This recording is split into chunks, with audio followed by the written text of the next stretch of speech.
Salut à tous, ici Cyprien pour la chaîne Le Boss d'Escalade, donc très content de vous retrouver, ça fait plaisir, une fois par semaine, le lundi, à 16h30, c'est ça. Donc ici, vous êtes sur une chaîne d'un mec, moi qui fais de l'escalade depuis une quinzaine d'années, et qui s'est lancé l'objectif de devenir champion d'escalade en un an. C'est un objectif très dur, je me rends compte de jour en jour que c'est très dur parce que j'essaye de faire ce qu'il faut niveau alimentation, niveau sommeil, niveau entraînement. Mais on peut vite aller au surentraînement, on peut vite mal se nourrir, mal récupérer, mal dormir, machin, émotionnellement être chamboulé.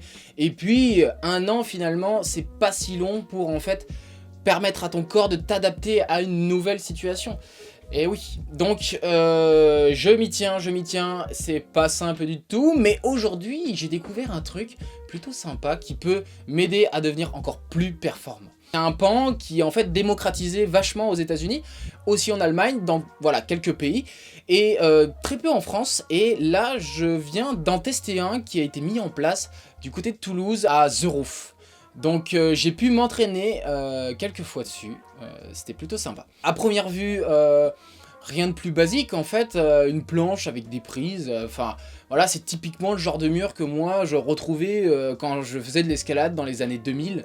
On avait un espèce de plan comme ça, une planche, voilà, avec des prises, pas forcément inclinables, mais voilà, c'est un truc qui date depuis des années, peut-être même dans les années 80-90. Pourquoi autant d'engouement? Pourquoi un prix exorbitant à ce point-là? Et pourquoi tous les meilleurs grimpeurs du monde, quasiment, s'entraînent sur ce genre de pente? Donc que ça soit Alex Megos, que ce soit Jimmy Webb, que ça soit Daniel Wood, donc qu'est-ce qu'ils ont en commun à part une force extraordinaire? Bah, c'est de s'entraîner sur ce genre de kilterboard. En fait, tu peux appeler ça une sorte de... Le kilterboard, c'est plus quelque chose de nouveau en fait, sur lequel bah, je m'entraîne, mais avant c'était plus un pan. Voilà, il y a quelques petites différences et justement je vais vous expliquer un peu les différences. À la différence du mur sur lequel je m'entraînais quand j'étais gosse, je devais avoir 10-12 ans, ce mur il est inclinable de 0 à 70 degrés. Donc 70 degrés, c'est vraiment, tu grimpes quasi à l'envers en fait. Donc il y a des prises différentes, de différentes tailles, de différentes préhensions, mais ce qu'elles ont de particulier ces prises, c'est que dans chaque salle, elles sont positionnées de la même façon et ce sont les mêmes prises au même endroit. Le must, c'est que tu as des combinaisons à l'infini. En fonction du parcours que tu mets, les prises s'illuminent. Il y a des couleurs pour des prises du départ, tu as les couleurs pour les prises de pied, des couleurs différentes pour l'arrivée et aussi pour les prises de main. L'avantage que ça soit connecté, c'est que tu peux faire des blocs qu'un gars a créé à l'autre bout de la planète. Et en fait, le truc, c'est qu'instantanément, tu te connectes en Bluetooth sur le truc et tu peux directement faire ce bloc.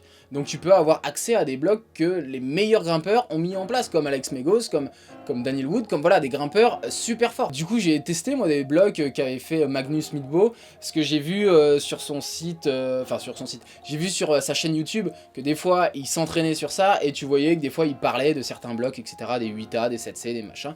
Et du coup, j'ai essayé de voir si c'était vraiment chaud. Moi, les deux séances que j'ai faites, je les ai faites avec un angle d'inclinaison de 50 degrés. On s'entraîne en général autour de 40-45 degrés. 50 degrés, ça commence à être assez chaud, c'est-à-dire que plus tu es des versants comme ça, plus tu vas devoir avoir un gainage et plus tu vas devoir être précis et tomber juste sur les prises.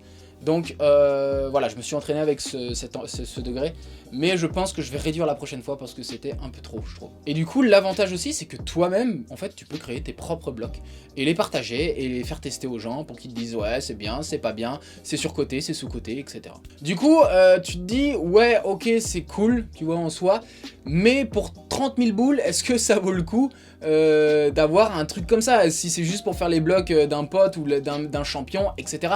Qu'est-ce que, au-delà de ça, qu'est-ce que ça apporte finalement? Bah, je trouve personnellement que c'est le genre de format moi que j'adore.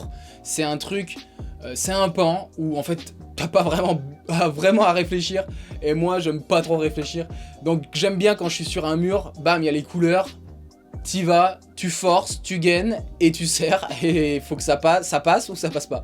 Et ça j'aime bien, c'est très bourrin, et d'ailleurs c'est pour ça que je fais du bloc, parce que j'aime bien ce côté bourrin. Évidemment le bloc c'est pas que un côté bourrin, c'est un côté technique, c'est un côté d'analyse, c'est un côté de... énormément de facteurs qui jouent là-dedans, hein, c'est pas juste bourrin. Mais voilà, ce type d'entraînement t'apporte des choses bien spécifiques. Clairement, avec ce genre de choses, ce genre de pan, tu gagnes en force, tu gagnes en explosivité, tu gagnes en dynamisme, tu gagnes en gainage et en force dans les doigts en fait. Parce que clairement, les prises, elles sont faites pour... Alors, il y a clairement deux dominantes dans ces pans, ce sont les réglettes, donc vraiment tu vas serrer des petites prises, ou sinon les pinces. Donc vraiment c'est des deux mouvements que moi j'aime bien travailler. J'ai déjà un bon niveau en réglette, mais moi j'ai envie de travailler les pinces et j'aime bien l'idée de travailler là-dessus. Évidemment c'est très exigeant, moi j'ai fait 2 séances et j'ai même des douleurs aux avant-bras et aux tendons. Parce qu'en fait ça force beaucoup plus qu'une séance normale. Parce que tu es sans arrêt dans l'effort. T'es bam, bam, bam et tu t'arrêtes jamais. Et c'est pour ça que c'est très épuisant et ça peut être très traumatisant pour le corps. Donc faut faire attention et se passer bien tes séances et être très très chaud pour commencer cette séance. C'est une arme pour devenir un peu une machine de guerre. Parce que en général quand tu fais des blocs, tu peux pas gérer ton inclinaison, tu peux pas gérer tu peux pas tout gérer comme ça, il y a déjà des blocs préfaits. Donc là, vraiment, si tu veux travailler des grands mouvements, des mouvements bien spécifiques, etc., les prises sont toutes collées, donc tu peux te faire ton propre bloc. Et vraiment, là, tu gagnes vraiment en explosivité et en force, vraiment. Donc c'est vraiment ça. Moi, c'est un truc sur lequel je voulais travailler. Et d'ailleurs, je suis dans une séance et dans un thème de force, ça fait 1 mois.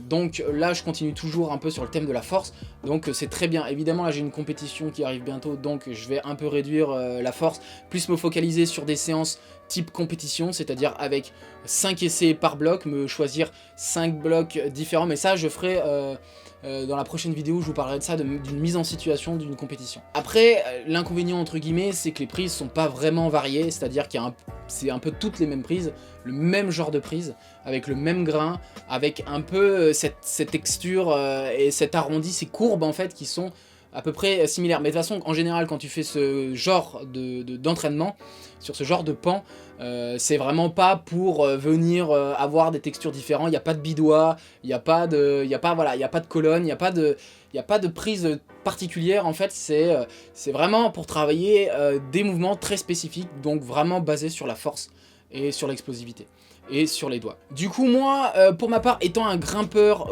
beaucoup dans la force, bah, le kilterboard m'a vraiment moi convaincu. Ça on dirait que je suis en train de faire une vidéo pour essayer de vendre les kilterboards alors que... Bon bref c'est pas ça, c'est que vraiment j'ai découvert ce truc et c'était un peu pour partager aux gens, pour dire bah regardez les gars, si vous avez ça, c'est pas dans toutes les salles de France, ça c'est sûr, il y en a dans certaines salles, mais évidemment si vous avez l'occasion de vous entraîner là-dessus, c'est très intéressant. Après, ça, c'est la version haut de gamme des pans. Évidemment, t'as des salles où c'est un pan juste incliné fixe et il y a beaucoup de prises dessus et tu t'entraînes. En fait, le truc basique, ça marche aussi très bien. Mais là, l'avantage, c'est que c'est bien plus ludique, c'est que tu peux tester des blocs un peu de tout le monde, etc. Tu peux faire des défis avec des potes. Voilà, c'est le côté plus sympathique. Mais voilà, tu peux faire ça sur presque n'importe quel pan. Je suis arrivé là-bas et il y avait déjà des mecs qui s'entraînaient. Donc ils avaient commencé par faire des 7C, trucs comme ça, etc. Ils s'entraînaient là-dessus. Et moi je me dis putain, 7C quand même, ça commence à être pas mal et tout. C'était un 7C+. J'étais pas spécialement hyper chaud et bam bam bam, je zip un mouvement.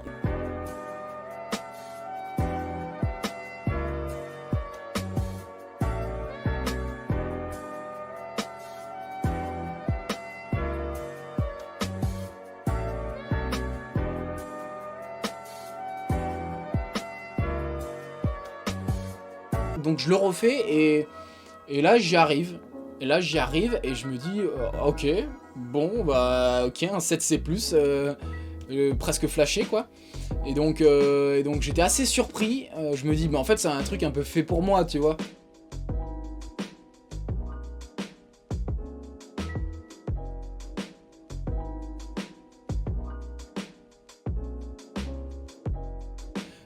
Du coup j'essaye un 7B, je le flash, 7C je les flash.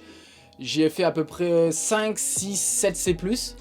Et parmi les 5-6, j'en ai flashé 3 ou 4. Et il y en a 2 où j'ai mis 3-4 essais. Mais voilà, en gros, je me dis, voilà, bon bah, le 7C+, c'est un niveau voilà, que je gère, que je peux flasher, que je sens ou que je force, mais ça passe. Du coup, je me mets au 8A.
J'essaye un 8A, j'arrive en 2 essais.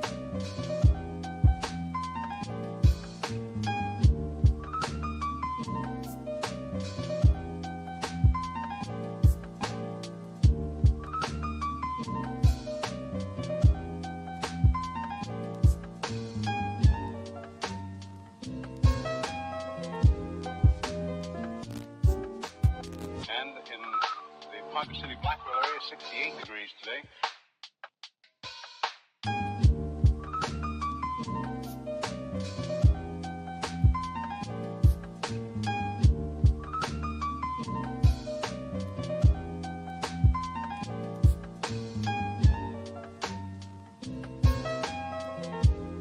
Winds southerly at about 15 with gusts of 25 miles. Du coup je fais ouais ok bah vas-y on va monter. Du coup je fais un 8A+. Et là, je comprends rien, je suis largué, tu vois. J'essaie un deuxième 8A+, j'essaie un 8B, et là je fais waouh, là c'est un autre truc, tu vois. C'est vraiment bien plus exigeant. En fait, quand tu passes de 8A à 8A+, t'as vraiment un gap, tu vois. Et à 8B, c'est encore pire. Donc vraiment là, faut être un très très bon grimpeur. Donc après voilà, je les ai pas bossés énormément les 8A+, j'en ai fait 4-5 avec 8B, j'en ai pas réussi. Mais j'ai essayé d'avancer, j'arrivais à travailler quelques moves, il y en a, j'étais complètement largué. Mais voilà, je pense que la prochaine séance, je vais essayer de faire un petit 8A+. Je vais essayer en tout cas. Donc vraiment, j'ai kiffé. Et je referai peut-être une vidéo là-dessus pour montrer un peu mon évolution sur le kilterboard. Et voilà. Bon, j'espère que vous avez aimé cette vidéo, que vous en avez appris là-dessus. Moi, j'en ai appris pas mal. Et vraiment, je suis vraiment satisfait du truc parce que je sens que c'est vraiment des mouvements où tu bosses vraiment, tu bloques en fait, tu fais beaucoup de gainage, beaucoup de blocage. Et je cherchais un moyen de travailler un peu tout ça, je pouvais le faire un peu, mais là c'est vraiment un truc vraiment adapté. Donc c'est top. Donc voilà, merci d'avoir écouté cette vidéo, j'espère que ça vous a plu. Voilà, si vous en avez un, n'hésitez pas dans les commentaires à me dire même vos niveaux, ce que vous avez fait. Voilà, on peut partager même des blogs. Si t'en as fait un, vas-y, conseille-le-moi, moi je peux l'essayer et te dire ce que j'en pense, etc. Enfin, ciao, et à la prochaine. Grimpez bien. Ciao.